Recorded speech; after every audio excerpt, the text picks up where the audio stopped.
Allora oggi parliamo del light drifting, Fabrizio, ti sei preparato? No, come al solito non mi preparo e andiamo Ma di non getto. preoccuparti perché ho fatto tutto io per te. Quindi in realtà siamo abbastanza preparati.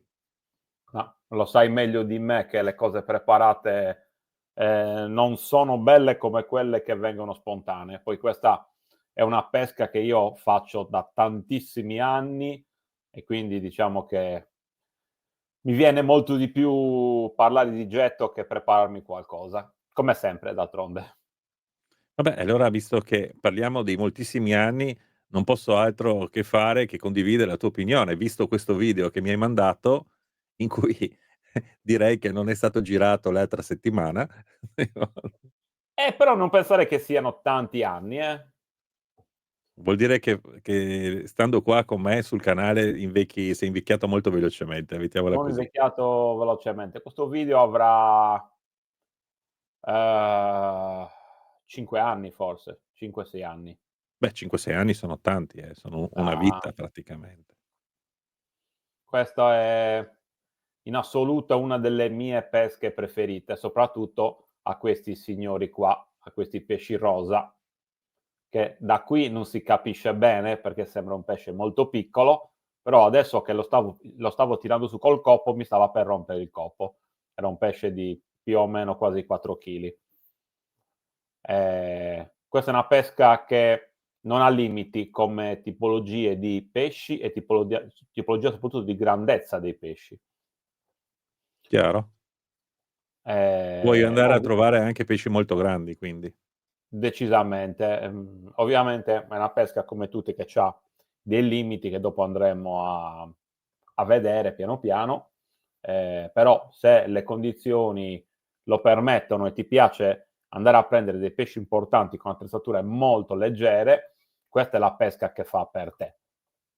Si perdono anche tanti pesci, perché ovviamente quando vai a pescare con attrezzature molto leggere, qualche pesce rompe, però l'emozione, di riuscire a prenderne uno, come in quel caso un pesce di 4 chili con attrezzature molto light, perché in quel caso avevo una canna veramente light, la Stray della Tubertini, è bello perché devi metterci del tuo. Diciamo ogni pesce vale doppio, come si suol dire.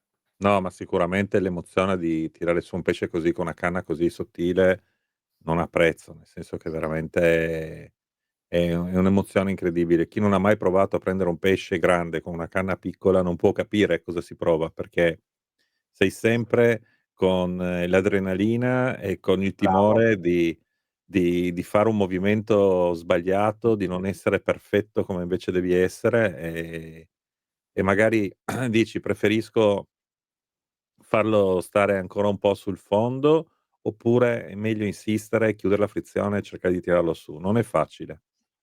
Guarda, io ultimamente facendo questo di lavoro, andando a pesca spesso, mi accorgo che molte volte perdiamo proprio l'emozione di prendere determinati pesci e in quel filmato lì mi ricordo ancora, perché, è come per me fosse oggi, che mi tremava la gamba. Quando mi trema la gamba vuol dire che io sono emozionato e sono teso. Questa è una cosa che mi porto da quando sono bambino e pescavo. Quando avevo qualcosa in canna che, era tosta, mi, tremava la gamba e non mi capita più spesso. E invece con quel pesce lì mi ricordo che ho avuto questa sensazione. Quindi quando ti sei sposato ti tremava la gamba anche? No, perché più o meno mi son sposato nel periodo in cui ho preso quel pesce, quindi ormai mi ero giocato la carta col pesce. Ah, perché te ti trema la gamba una volta all'anno a te praticamente. Sì, sì, una volta ogni tanto. Bisognerà avvertire la Simona che prenda l'anno giusto allora per far le cose, perché se no. Co Allora, in questo video, faremo diverse cosette, parleremo dell'attrezzatura, soprattutto vi mostreremo anche le montature, sono quelle 3 montature classiche che Fabrizio conosce molto bene, ormai le conosco anch'io perché me le aveva già mostrate, a suo tempo avevamo già fatto un video sul light drifting, però vedremo anche sicuramente la pasturazione, una cosa anche questa molto, molto importante, l'assetto in fondamentale. pesca, sì, la pasturazione è sicuramente fondamentale, l'assetto in pesca e ovviamente tutti quei piccoli trucchetti che sono necessari per riuscire a portare a termine la nostra esperienza di pesca.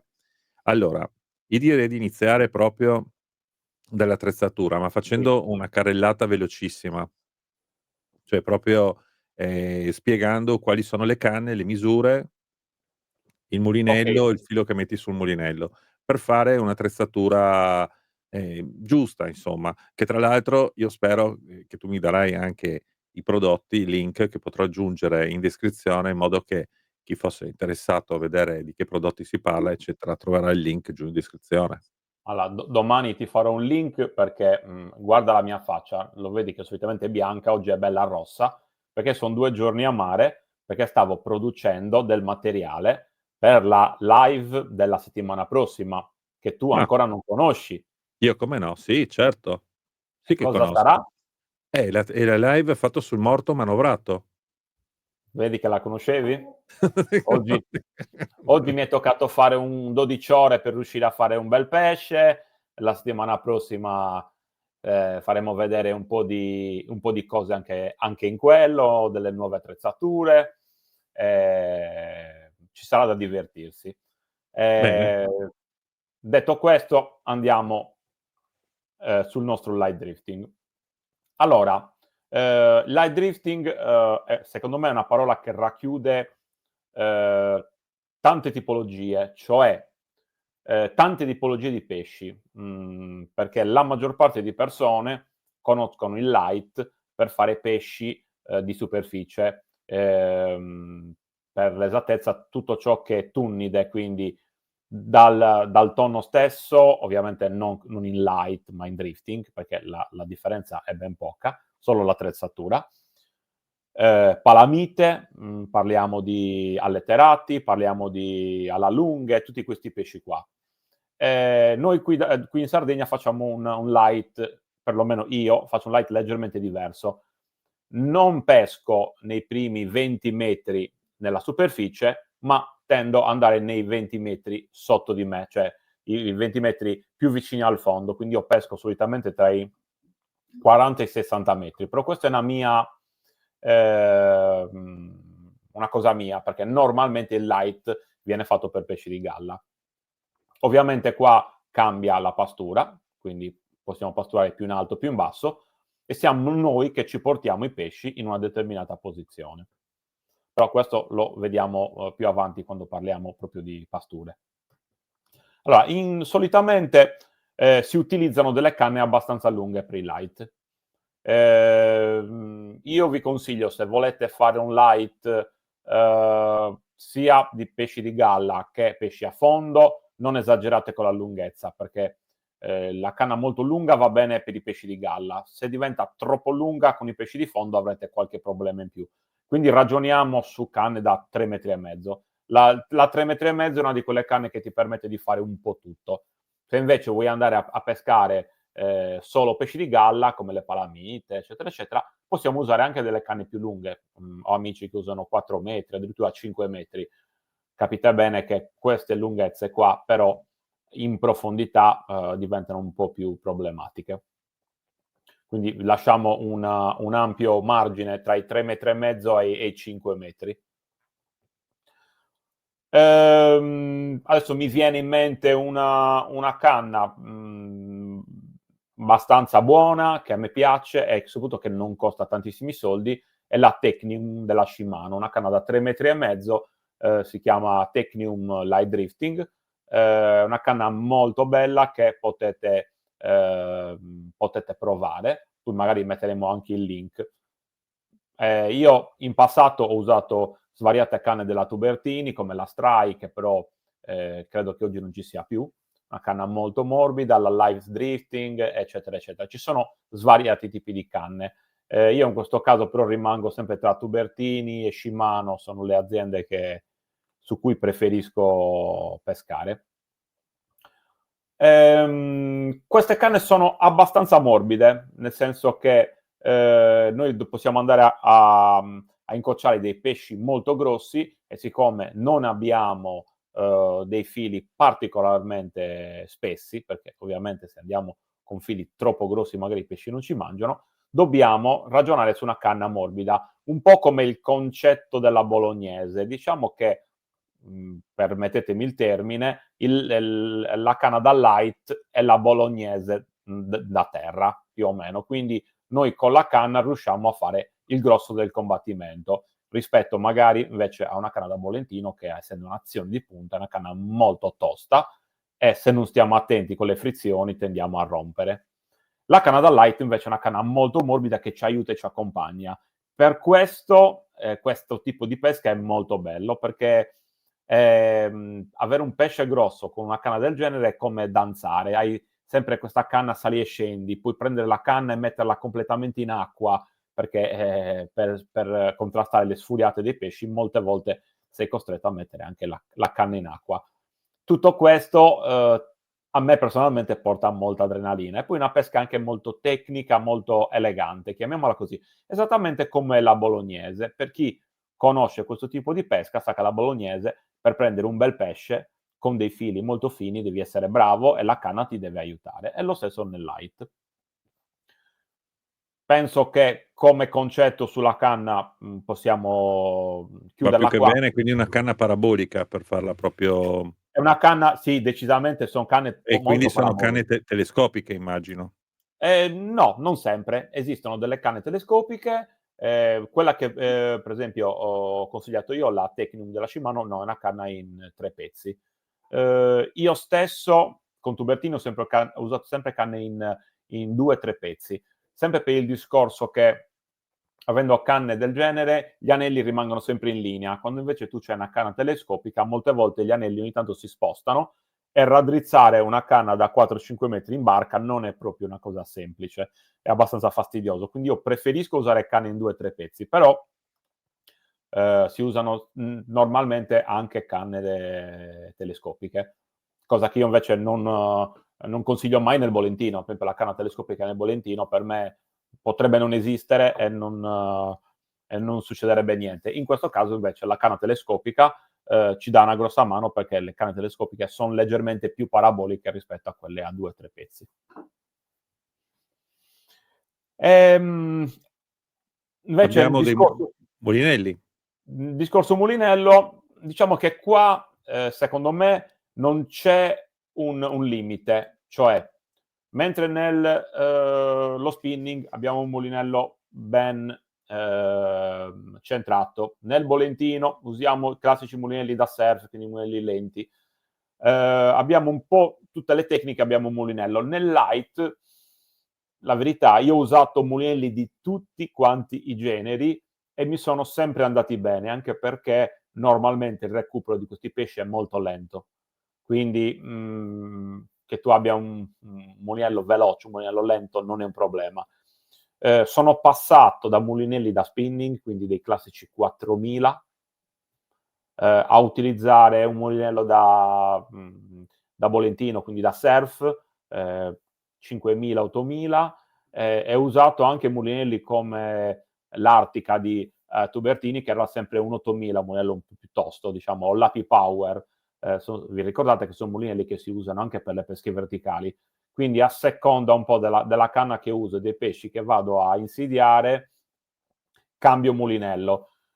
Sicuramente se penso che in quella zona possano arrivare pesci molto grossi, mi è capitato pasturando in drifting che mi partisse anche un tonno, in funzione di queste cose qua, allora uso un mulinello come una P-Power, come un'Artica, diciamo mulinelli che si possono usare anche per pesche verticali. Ma scusa, se ti Ovviamente parte un tonno, se ti parte un no, se tonno ti parte spacchi un tutto. tonno non lo assolutamente non lo puoi gestire, quello Eh. era la cosa successiva che avrei detto. Però molte volte insieme ai tonni ci sono le ala lunghe, ci sono gli alletterati, quel tipo di pesce là che può arrivare anche a 15-20 chili. Se tu Ma hai un riesci a mulinello, pescare un allitterato di 15 chili?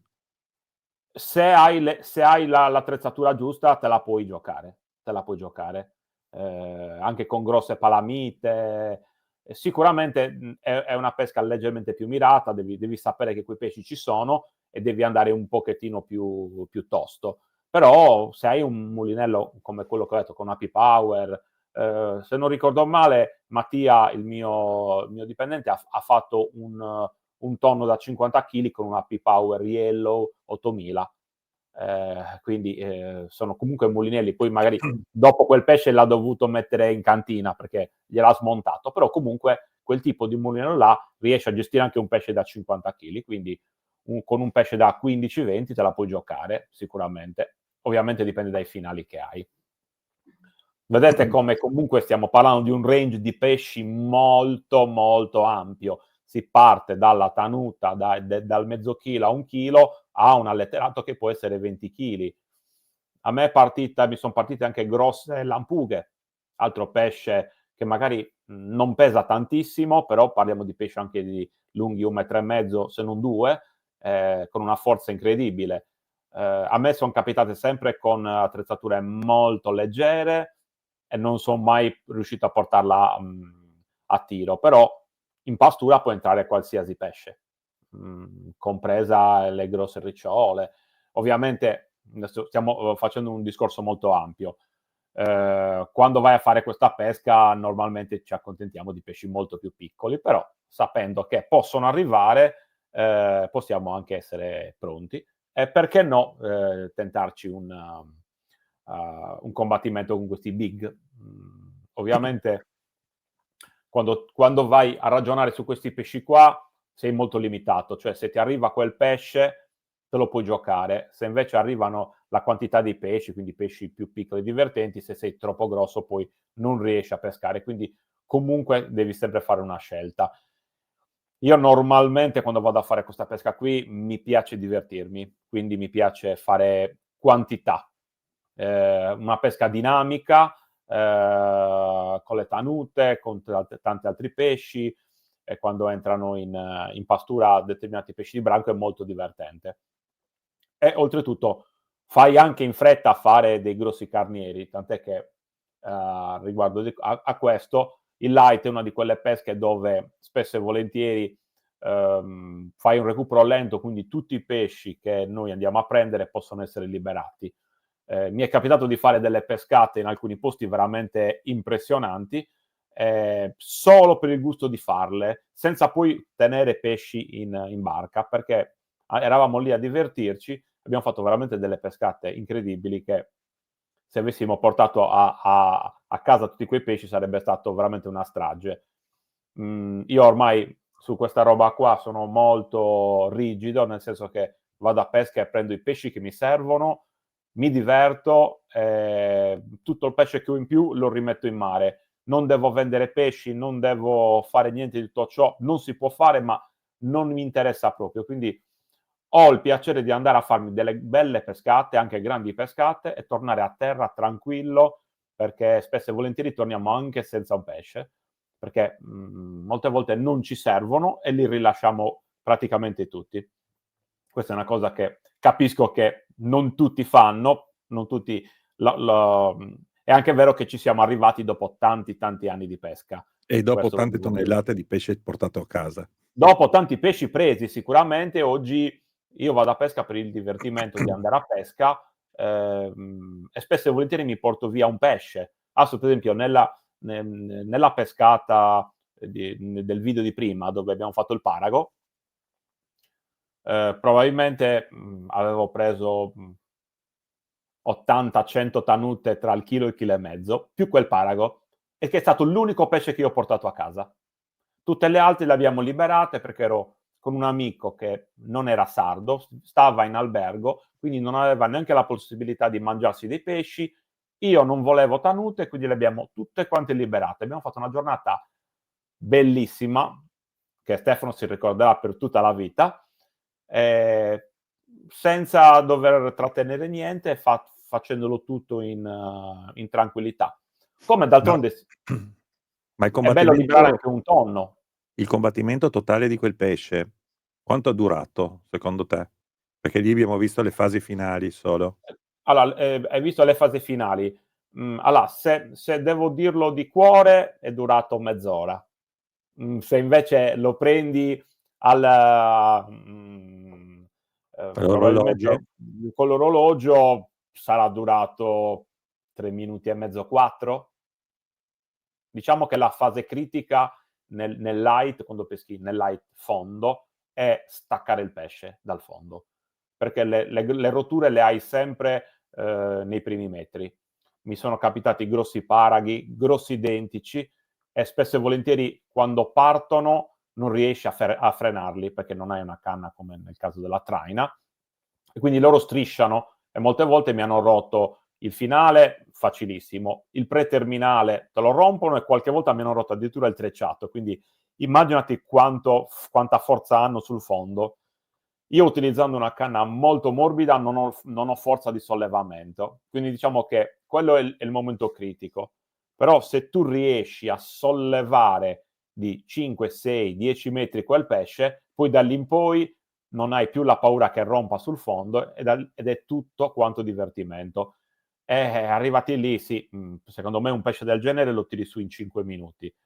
Se invece agganci qualche grosso tunnide, quindi parliamo di alletterati, secondo me i combattimenti possono durare anche 15-20 minuti. E vi assicuro che è adrenalina pura. Immagino Ehm 15-20 minuti non è sicuramente poco, come si usa dire. No, riportato alla pesca è un'infinità, perché ripeto, quel pesce a me è sembrato che durasse tantissimo, poi la verità non è durato tanto. E poi ricordiamoci una cosa, che più il pesce rimane in acqua, più ha possibilità di rompere e di scappare, quindi noi cerchiamo di tirarli su nel minor tempo possibile, però spesso e volentieri questi pesci non ne vogliono sapere. Mi è capitato di prendere in light, tante volte il pesce balestra, un altro pesce forte, però uno dei pesci in assoluto più forti che ho mai preso in light è stato il pesce luna. Ovviamente un pesce che va sempre rilasciato, un pesce che non è neanche pensabile di tenere, però mi è capitato di prendere pesce luna enormi, e hanno una forza incredibile. Quelli son combattimenti che, sin quando non capisci che è lui, ti danno veramente adrenalina, perché è fortissimo, è velocissimo, ti fa delle fughe di 20, 30 metri, una roba veramente incredibile. Fortunatamente si prendono poche volte, però a me è capitato 2 o 3 volte, pesci anche di 10, Beh, 20. pesci luna ce ne sono anche pochi, relativamente pochi, non è che ce ne siano Qui tantissimi. da noi se ne vedono spesso grossi in superficie. In in light 2 o 3 li ho presi, e poi ne ha sento mia moglie qui a fianco che l'ha preso anche lei, però lei l'aveva preso a Bolentino. Un No, altro combattimento infinito e incredibile. Però poi alla fine, povero pesciolino, viene giustamente sempre rilasciato. certo. Ritorniamo a noi. Quindi abbiamo Al detto che Sì, mulinelli possiamo un pochettino spaziare. Diciamo che se uno vuole andare a provare il mulinello che ha, può andare bene. Qualsiasi mulinello che noi utilizziamo per fare delle pesche a fondo da bolentino, o pesche verticali. Diciamo che si può usare qualsiasi tipo di mulinello. Un'altra di quelle cose che però dobbiamo stare molto attenti è il trecciato, perché il trecciato deve essere abbastanza fine. Io uso massimo uno 0,14. praticamente Ovviamente, trecciato che si usa anche per i calamari. io per il calamari uso il 10, quindi per me il 14 è già un filo molto, molto spesso. Però andremo a vedere poi dopo nelle slide qual è la problematica se abbiamo un filo grosso, perché noi in questa pesca dobbiamo pescare con dei piombi molto piccoli e molto leggeri. Quindi se noi abbiamo un filo grosso, capisci me che non riusciamo a gestirlo. Quindi più il filo è fine, meno corrente prende, meno piombo noi dobbiamo usare per poter mandare la nostra esca in profondità, che è una cosa abbastanza complicata, e soprattutto ci vuole tempo. Quindi più abbiamo filo grosso, più questo diventa complicato. Quindi io normalmente pesco con uno 0,14, vogliamo esagerare uno 0,16. Oltre non vado, e quindi capisci bene che già qua abbiamo un punto critico, perché se parte un pesce grosso, con questi fili ci devi stare molto, molto attento. Chiarissimo. Cosa importante, scusa se il filo in questo caso deve essere rigorosamente un multicolor. Diciamo che secondo me il multicolor, cioè il light drifting è l'unica pesca dove veramente il multicolor fa la differenza. In tutte le altre pesche, secondo me, serve o non serve, ci siamo abituati a usarlo, ma nel light drifting è fondamentale avere il multicolor. Poi anche questo andremo a vederlo nel corso della live, perché. Intanto adesso prendete per buono che è fondamentale avere un multicolor. Poi per concludere il nostro apparato pescante, come al solito mettiamo un 6-7 metri di fluorocarbon. Boh, questo Come vedremo dopo, le montature. vedremo dopo? Sì, adesso abbiamo dopo gli schemi, quindi Ok. piuttosto un'altra cosa fondamentale per questo tipo di pesca sicuramente è la pasturazione. La pasturazione è la cosa più importante. Più importante perché innanzitutto noi in questa pesca abbiamo bisogno di portare a noi pesci, quindi non si può andare senza una pasturazione. La pasturazione può essere fatta o con la classica sarda, come si fa col tonno, quindi tocchi di sarda, oppure oggi abbiamo delle pasture come l'Experience. In questo caso usiamo soprattutto quella di superficie, se vogliamo prendere dei pesci di superficie, oppure usiamo, se vogliamo andare a fondo, usiamo la media. Beh, Io adesso quando vado a fondo, vedremo nel dettaglio le i varie vari tipi di situazioni. pastura. Ricordatevi una cosa molto importante: la pastura deve essere fatta con coscienza, cioè la pastura determina lo spostamento dei pesci, cioè noi pasturiamo in un modo e ci mettiamo i pesci esattamente in un punto.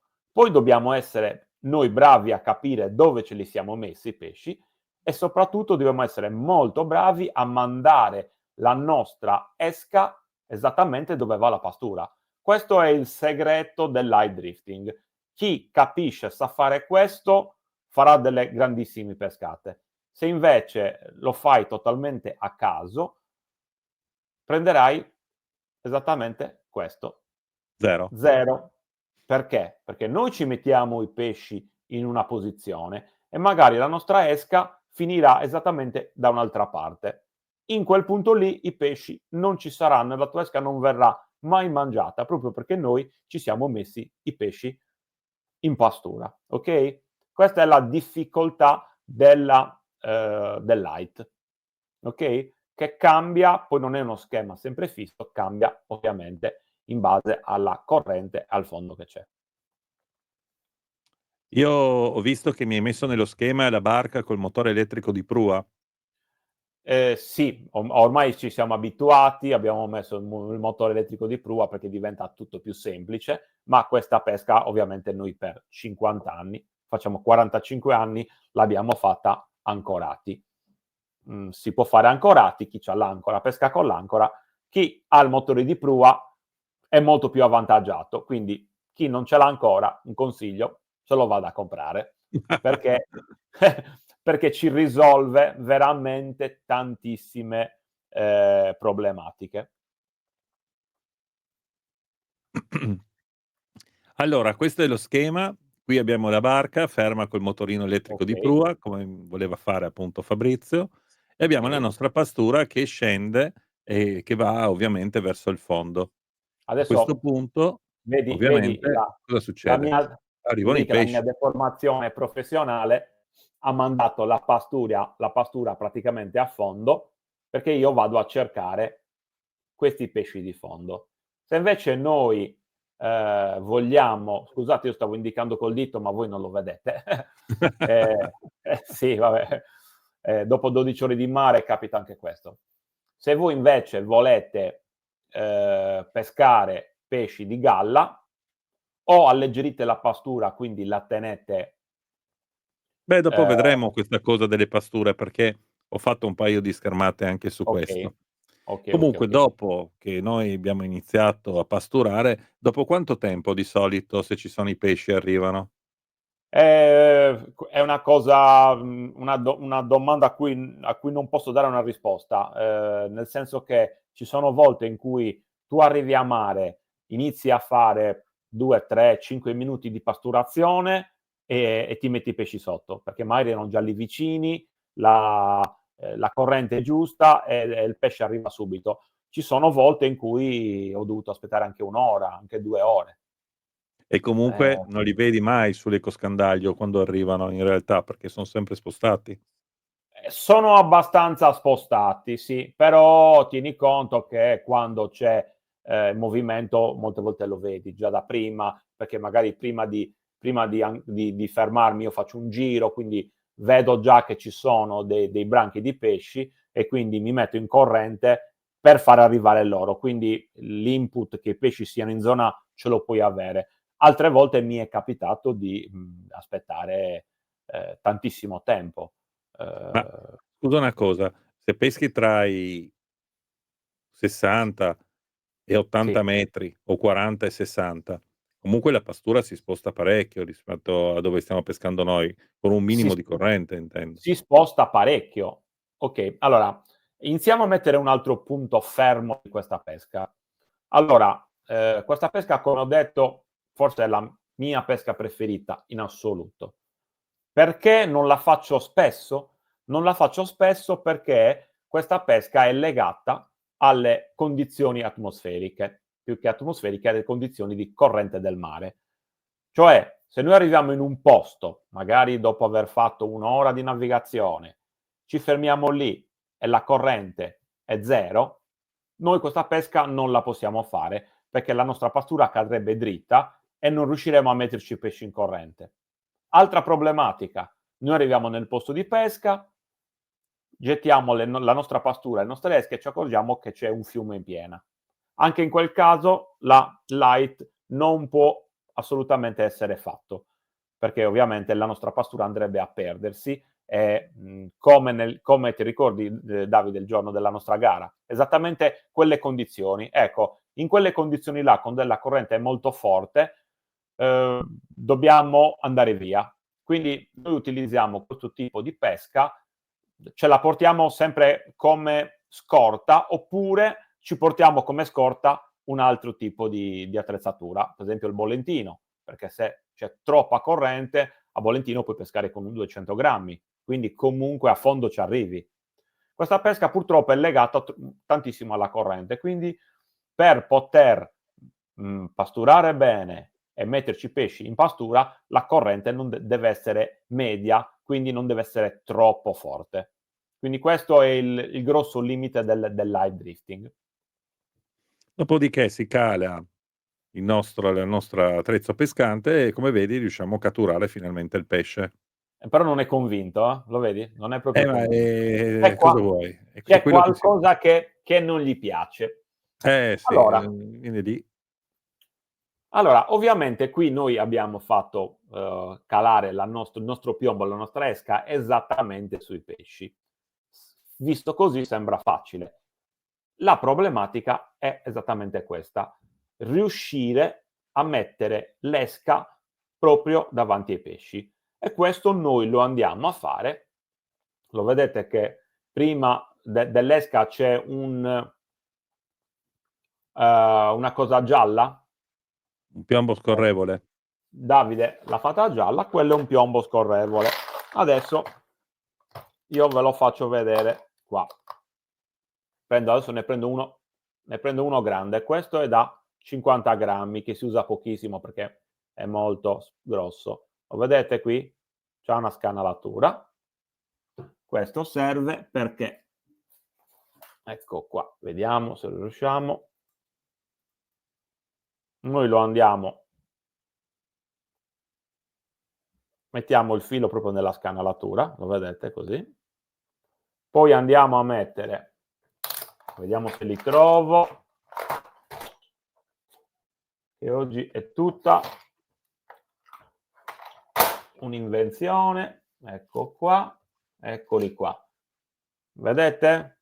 Questo pernetto nero, questo va a infilarsi, se ne infila una a destra e una a sinistra, eccolo qua, e questo rende il nostro piombo scorrevole, quindi il nostro piombo andrà su tutto il preterminale, ok? Piombo scorrevole, ovviamente il pesce lo sente meno, però noi utilizziamo questo tipo di piombo per interscambiare velocemente il piombo stesso, perché immaginatevi che la corrente può cambiare da un momento all'altro, quindi io ve ne ho fatto vedere uno da 50 grammi, però ve ne faccio vedere anche uno da 5 grammi. Guardate quanto è piccolo. Pensate che normalmente io pesco con 3 questo è 4 grammi e mezzo, lo vedete? Io normalmente pesco con 3 grammi, 3 grammi e mezzo. Secondo me il light è perfetto quando tu riesci a pescare con 3 grammi e mezzo, vuol dire che hai la corrente perfetta. Vedete qua la costruzione, abbiamo visto canna mulinello, andiamo a mettere 6, 7, 8 metri di fluorocarbon come preterminale in cui scorrerà, lo vedete, il piombo. Quindi il piombo è legato tra la girella e il nodo di giunzione, da lì non si muove. Questa è una classica trave a un amo solo. Un finalino poi di 1 metro, 1 metro e mezzo di, in questo caso io ho messo 0,30, 0,40, che sono più o meno il range che utilizzo io, però se voi volete andare a prendere qualcosa di più leggero, si può andare anche con un 25. Ovviamente io, pescando a fondo, ho bisogno di staccare velocemente i pesci dal fondo e devo un pochettino forzare. Diciamo che col 30, quando forzi e rompi, 38-40 sono quei fili che ti permettono di riuscire a tirare su anche dei pescioni. Questa problematica ovviamente l'avete sicuramente molto meno se pescate pesci di galla, perché il pesce di galla ovviamente difficilmente picchierà sul fondo e andrà a strisciare sulle pietre. Quindi quando andate a prendere tunnidi o simil tunnidi, potete anche pescare con dei fili molto più fini. Uno, perché, ripeto, non picchiano sul fondo, e due, perché quei tipi di pesci stanno sulla prima fascia d'acqua, dove l'acqua è ancora molto più pulita e potrebbero vedere anche i fili più grossi. Quindi in quel caso si vanno a mettere fili molto più fini. Quando andiamo a fondo non andate troppo light, perché altrimenti rompete continuamente. Ami. Una delle poche cose di cui ancora non abbiamo parlato. Adesso vi faccio vedere uno degli ami che io uso da sempre. Questa è proprio la mia scatola del light. Questo è il classico 5180, l'abbiamo visto 1000 volte, però possiamo usare tranquillamente anche i Dix Point, che sono gli ami che usa zio Michele, che sono ami a livello dei 5180, quindi ormai questi tipi di ami sono super collaudati. Come grandezza, ricordatevi che in base a cosa andate a pescare dovrete innescare anche una sardina intera o comunque mezza sardina. Quindi in questo caso io vi ho fatto vedere un 1, ma riusciamo a pescare, si può mettere anche tranquillamente un 1-0 o un 2-0, perché, ripeto, quando partono pesci importanti è meglio avere un amo un po' più abbondante, non perché il piccolo lo rompa, ma perché l'amo un po' più grande riesce a prendere più parte della bocca e quindi più difficilmente verrà slamato. Però in linea di massima io con l'1-1-0 ho fatto pesci anche da 4-5 kg, quindi secondo me vanno un pochettino bene per tutto. Questa è sempre il trave con un amo. In questo caso vedete io utilizzo come al solito la girellina tripla. Vediamo se ce l'ho qua, eccola qui. Vedete? Questa qui è la classica, l'abbiamo vista 1000 volte anche nei video da Volentino. Aspetta che la faccio vedere meglio. Farà vedere meglio che sfuoco un Ecco. pochettino. La TB1003, adesso in questo caso è la 6, che secondo me può tranquillamente andare bene. Quando vado con attrezzature un po' più pesanti uso anche qualcosa di poco più grande, ma in linea di massima con una 6 difficilmente rompere non si rompe, al massimo gira poco, ma normalmente questa girella è bellissima, quindi ve la consiglio sempre. Cosa dire Poi abbiamo ancora? Ecco qua, ecco qua. Questo invece è un trave a 2 ami. A 2 ami perché? Allora, un altro dei limiti del light, quando peschi a fondo, ovviamente, quando peschi a galla questo problema non c'è. Quando peschi a fondo il limite del light è il fatto che far scendere 3 grammi e mezzo, 5 grammi a 60 metri ci vuole tantissimo tempo, perché è una pesca lenta, non è una pesca sicuramente veloce. Quindi avere 2 ami ci dà 2 possibilità. Ovviamente qua, qualche volta fai anche copiole, però il concetto non è quello. La problematica è, fai scendere un amo, ti mangia la sarda, devi ritirare su e rifare tutto. Se invece hai il trave con 2 ami, hai 2 chance e quindi comunque puoi sempre prendere il pesce e diminuisci di tanto il periodo di sali e scendi che vi assicuro in certi casi è abbastanza lungo, perché far scendere a 60 metri questo apparato non è esattamente una cosa semplice. Andiamo però a farvi vedere nello specifico questo trave. Gli ami sono gli stessi che abbiamo usato nel monoamo, quindi la grandezza è la stessa. Gli spessori dei fluorocarbon sono più o meno gli stessi, vedete. I braccioli sono sempre da 1 metro, 1 metro e mezzo, sempre tra il 28 e il 40. In questo caso vedete però il piombo scorrevole non sta più nel preterminale, ma sta esattamente nel trave ed è legato tra la girella a 3 vie e la perlina a 4 fori, che verrà ovviamente incollata con 2 fermini, come nel bolentino. Quindi il movimento del piombo in questo caso è molto molto ridotto. Poi vedete in questo caso abbiamo 2 girelle a 3 barilotti, una che unisce il preterminale al terminale stesso e una che unisce il terminale all'ultimo bracciolo. Un segreto molto importante per evitare che i 2 ami si imbroglino nella discesa, perché purtroppo questo succede spesso. L'amo, il primo amo, quindi quello con la 4 fori, deve essere non deve essere troppo lungo, non deve superare la seconda girella, perché se va a superare la seconda girella rischiate di imbrogliare tutto il trave e invece di recuperare tempo con 2 rami non siete mai in pesca. Questo tipo di trave io l'ho utilizzato all'inizio tantissimo, poi, ripeto, molte volte lui si ingarbugliava e quindi alla fine ho optato più per il monoamo. Va bene che ho solo una chance, però sono quasi sempre sicuro di mettermi l'esca in pesca. E comunque la discesa va sempre controllata, perché se noi abbiamo anche un amo solo e la facciamo scendere troppo veloce, questa rischierà di imbrogliarsi, perché il piombo scenderà più veloce rispetto sia all'amo che al preterminale. Quindi molte volte l'amo va sotto, i 2 si uniscono mentre scendono e attorcigliano. si legano, si attorcigliano.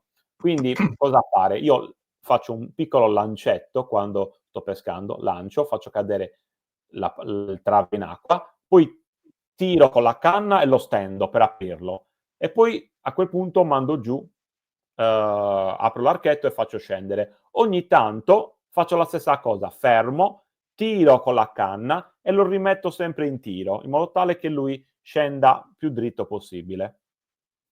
È chiaro Davide questo? Abbastanza chiaro, bisogna fare delle prove comunque sicuramente, Sì, perché non perché è poi per me è una secondo me cosa che io faccio. il discorso funziona bene quando hai un piombo appunto abbastanza leggero. Se hai piombi piccoli, effettivamente solo il peso degli ami con le esche tendono a tenere tutto bello teso. Se questo piombo è un po' pesante, probabilmente si tira dietro tutto e allora là Sì. dopo diventa un problema. Infatti, il piombo pesante si utilizza solo in situazioni di molta corrente, quindi vuol dire che se stai andando in difficoltà e quindi a quel punto inizi a aumentare il piombo proprio per cercare di stare in pesca. Questo è anche il segreto per riuscire a mettere la nostra esca in pastura. Quindi il segreto è innanzitutto avere tutti i tipi di piombi, quindi quando uno va a fare questa pesca non può avere 3 grammi, 5 grammi e basta. Io ho dai 2 grammi ai 50 grammi e in mezzo ci sono un sacco di varianti, perché basta cambiare di 1 o 2 grammi il piombo per metterti in pastura o per uscire dalla pastura. Questo è esattamente il segreto.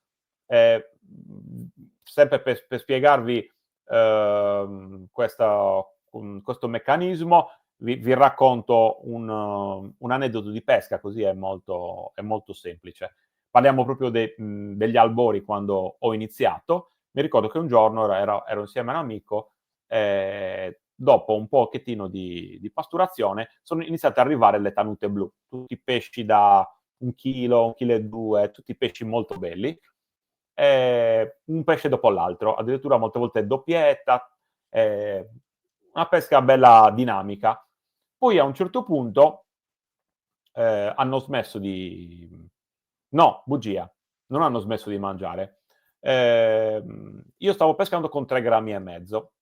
Quindi cosa succede? Nella mia testa dico: "Okay, 3 grammi e mezzo, ci vuole troppo tempo". Tolgo il 3 grammi e mezzo, prendo il 5 grammi, quindi la differenza è pochissima, metto il 5 grammi per essere più rapido.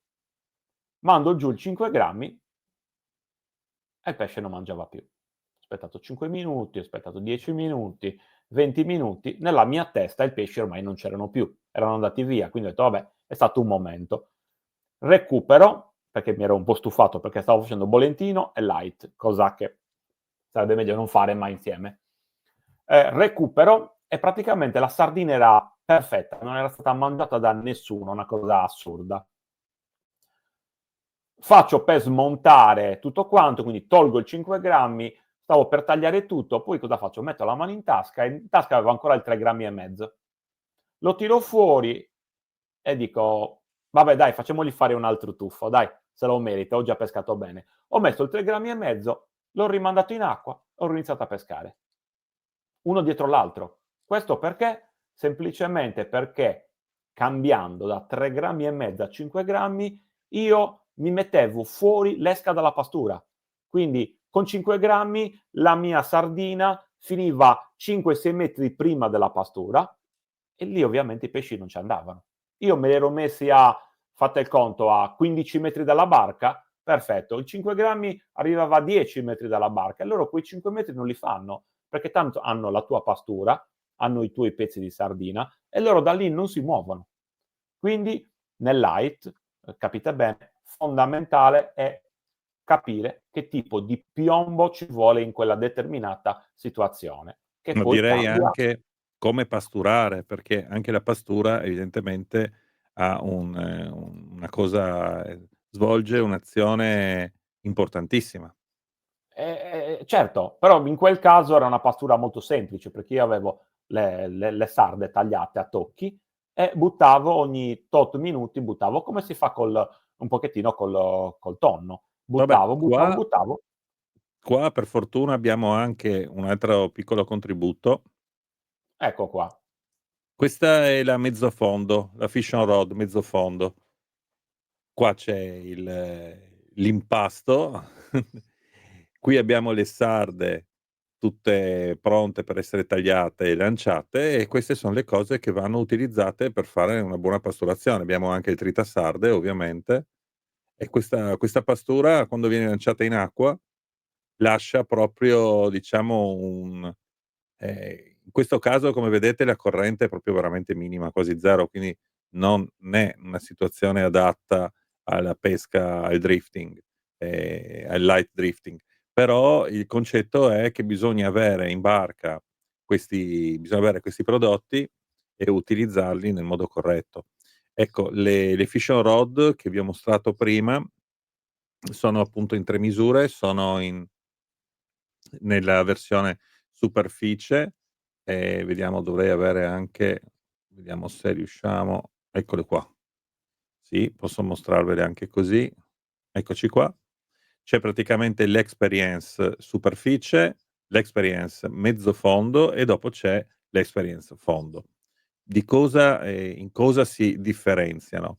La superficie serve per andare a pescare, diciamo, dai 0 direi fino ai 15, 20 metri. Correggimi dopo, Fabrizio, se sbaglio ovviamente. La mezzo fondo va bene secondo me Però da 0. detto così, può essere interpretato male. 10, 20 metri può essere anche semplicemente la parte di No, fondo su cui da 0 a 10, 20 metri. C'è tutta la parte superficiale che va dai 0 okay, fino a 10, 20 metri sotto la barca. Dopo, a seconda della corrente, sarà un po' più su o andrà un po' più giù, ovviamente. Dopo c'è la mezzo fondo che è nata per lavorare bene fino ai 30, 30, 40 metri, però questo non vuol dire che non fa proprio nulla in superficie, perché in realtà anche la mezzo fondo rilascia un po' di scia anche in superficie. È legata con diciamo un legante con anche della polvere di quarzo, della sabbia di quarzo che l'appesantisce e quindi tende a arrivare sul fondo. Dopo si fanno delle palle, dopo ci sono tante cose. Vediamo, dovrei avere, ecco, praticamente un disegno potrebbe essere questo, no, uno lancia queste palle di fishing rod mezzo fondo che arrivano sul fondo, dopo pian pianino si sciolgono e rilasciano tutti gli aromi e chiaramente lasciano anche delle particelle a metà acqua e queste attirano il pesce. L'ideale è utilizzarla, secondo me, in combinazione comunque anche con delle sarde fresche o sì. sarde decongelate, tagliate a pezzetti proprio per dare un po' più di struttura. Tu cosa dici, Fabrizio? Allora sì, è importante anche perché poi normalmente noi utilizziamo delle sarde come esca, quindi il pesce deve essere abituato anche a mangiare quel tipo di esca là. La combinazione è sempre vincente. La difficoltà è sempre riuscire a metterle insieme per portare tutti i pesci nelle vicinanze.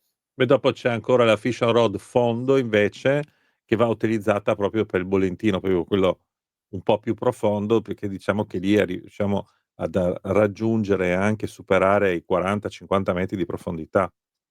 Sì, io quella la uso 40, 50, 60 metri senza problemi e ti dirò di più, quando la maneggi la devi schiacciare poco e niente, perché se la schiacci tanto ha difficoltà anche a sciogliersi a 50, 60 metri.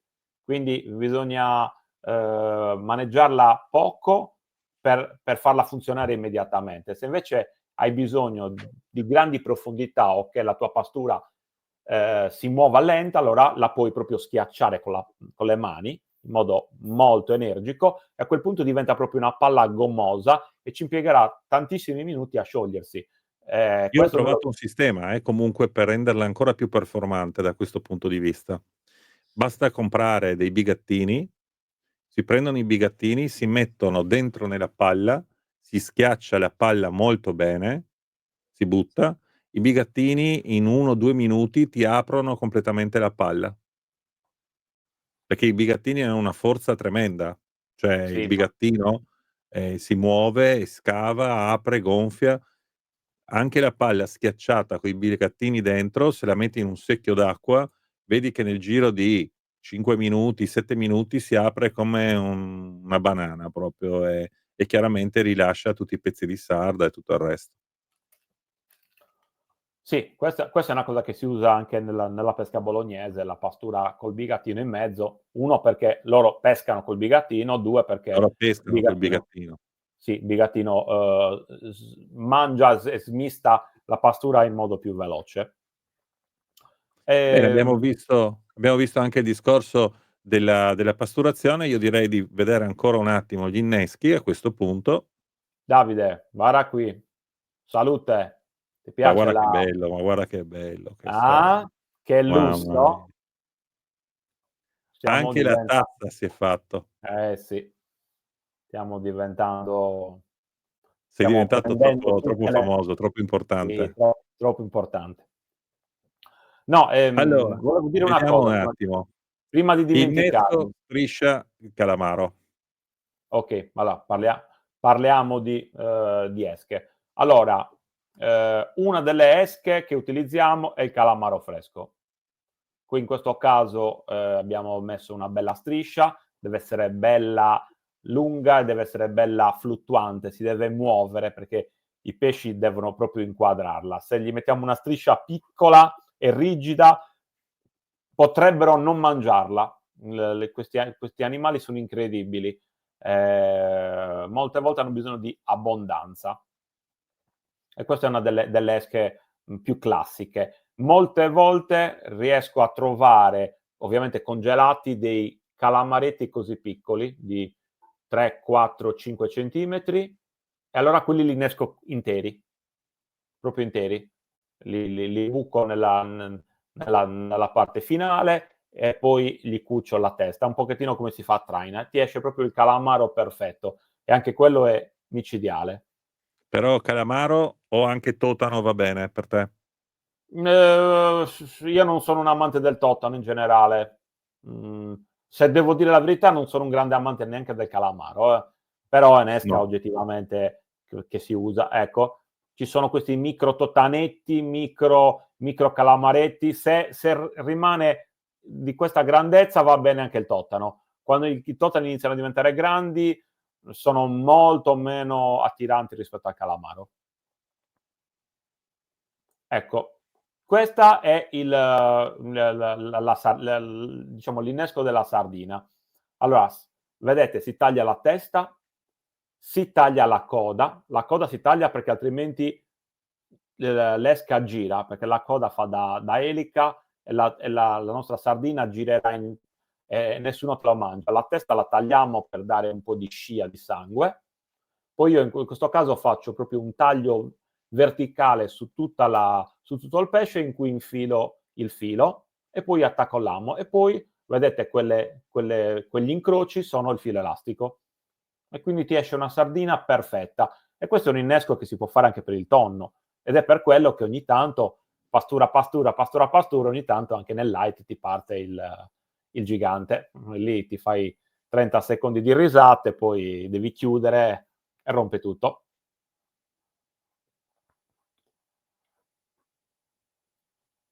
Questo è l'innesco fatto apposta per le palamite, no, Okay, cioè si infila praticamente, con l'ago si infila, ci si deve preparare già il terminale, diciamo, con un Dacron, un Kevlar di almeno 10 centimetri, che deve stare all'interno dell'esca, della nostra sarda, e dopodiché si parte dalla coda, fino alla bocca, si deve tirare dentro il filo, in modo che il pesce, l'esca, nasconda completamente il Dacron.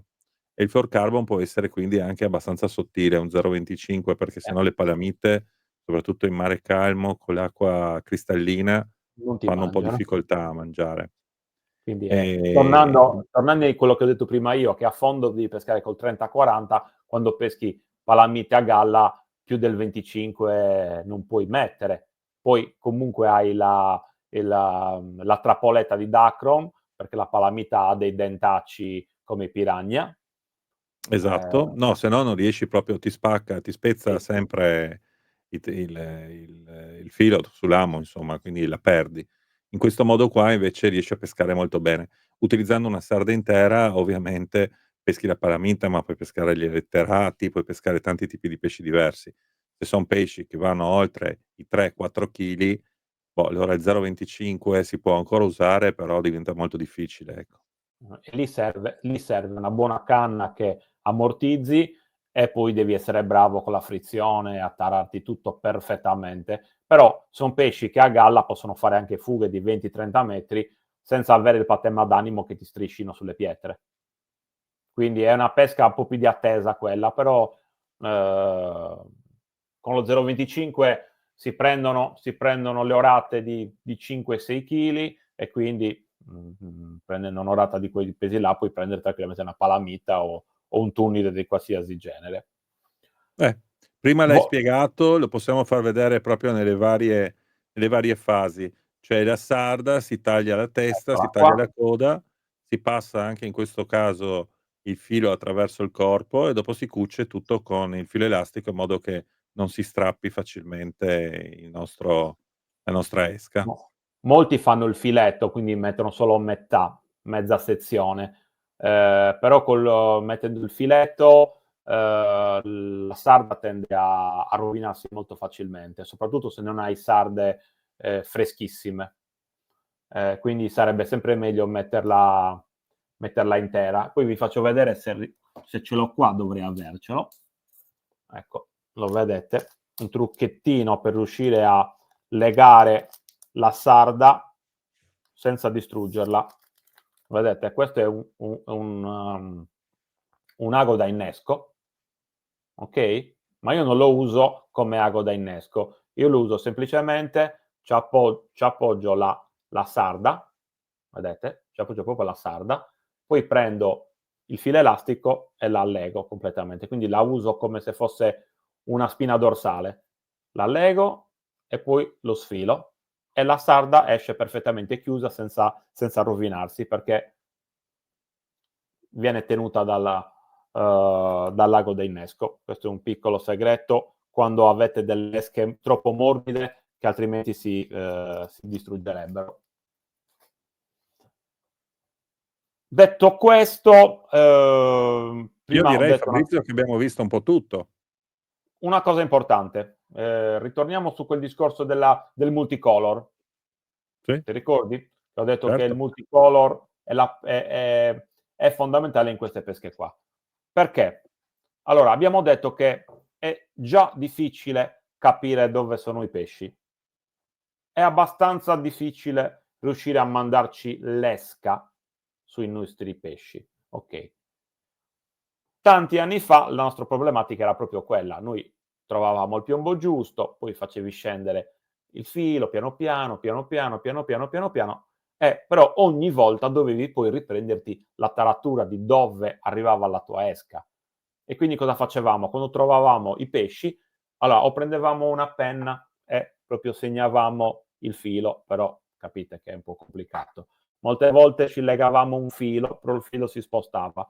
Oggi col multicolor il gioco è fatto, perché noi scendiamo, facciamo scendere, ricordatevi sempre che il multicolor cambia colore ogni 10 metri, quindi noi semplicemente contiamo i colori. Quando il pesce inizierà a mangiare, sappiamo che sta mangiando per esempio nel giallo, perfetto, facciamo scendere il filo fino ad arrivare al giallo e poi ci dobbiamo al massimo giocare quei 10 metri di giallo, però io lo divido sempre con inizio giallo e fine giallo, quindi già sono 5 metri e 5 metri.